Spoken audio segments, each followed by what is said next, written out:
សួស្តីបងប្អូនគ្នានេះគឺជាកូនក្អុក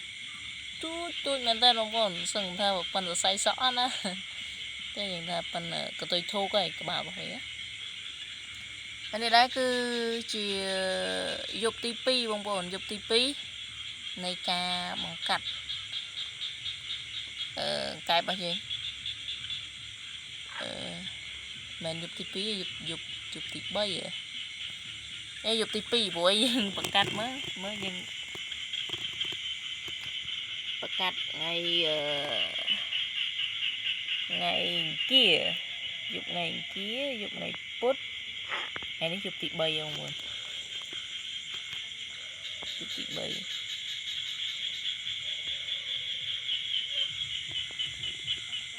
3ចឹងវាបាន3យប់ទាំងយប់ហ្នឹងឯងថ្ងៃហ្នឹងគឺថ្ងៃដែលវាញាស់ថ្ងៃទី2យើងបង្កាត់បាន3យប់មែនប៉ុន្តែវាទៅតែញាស់កាលពីម្សិលមិញឯងម្សិលមិញគ្រាន់តែព្រឹកឡើងមកគឺវាចាប់ផ្ដើមញាស់វាធ្លាក់ពងហើយវាចាប់ផ្ដើមញាស់ទៅតង់ម៉ោងប្រហែលជាម៉ោង9ទៅម៉ោង10ថ្ងៃវាចាប់ផ្ដើមញាស់តិចអីចឹងណាចាប់ផ្ដើមញាស់តិចអីចឹងទៅ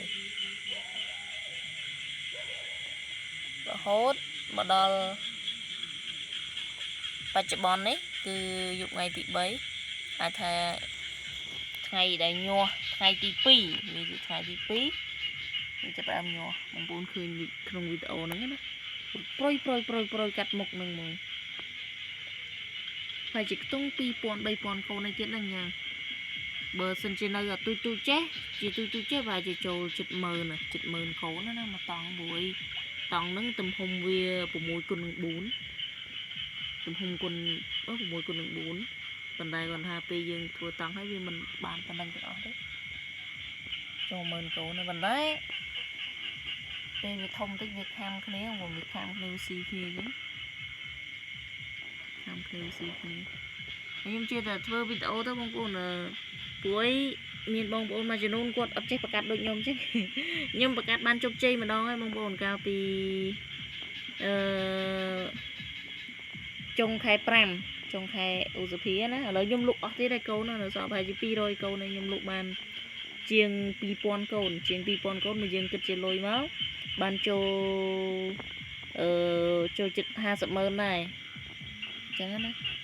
យើងថែមឲ្យគេច្រើនដែរហ្នឹង100កូនខ្ញុំថែមឲ្យ100កូនខ្ញុំថែមឲ្យ15កូនដោយសារតែខ្ញុំប្រកាត់លើកដំបូងអាហ្នឹងណាប្រកាត់លើកដំបូងតែសារនេះប្រហែលជាថែមដូចបងកឋានធំដែរមានន័យថា100កូនខ្ញុំថែមឲ្យ10កូនធម្មតាតែតម្លៃវាអាចខុសគ្នាតិចតួចខ្ញុំអត់លក់ថ្លៃទេដោយសារតែខ្ញុំក៏ធ្លាប់ទិញកូនគេមកចិញ្ចឹមអស់រាប់ពាន់កូនដែរ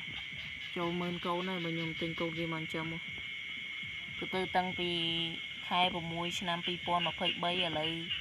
ខែ7ឆ្នាំ2024ហើយអញ្ចឹងវាជាង1ឆ្នាំហើយអញ្ចឹងយើងទិញកូនគេអស់រាប់ពាន់អញ្ចឹងយើងដឹងហើយសម្រាប់កូនក្អុកនេះដែរគឺអាចថាសុខភាពល្អហើយសម្រាប់មេវាបងប្អូនខ្ញុំប្រកាត់បានជាង1ខែគឺទៅខ្ញុំលក់កូនវា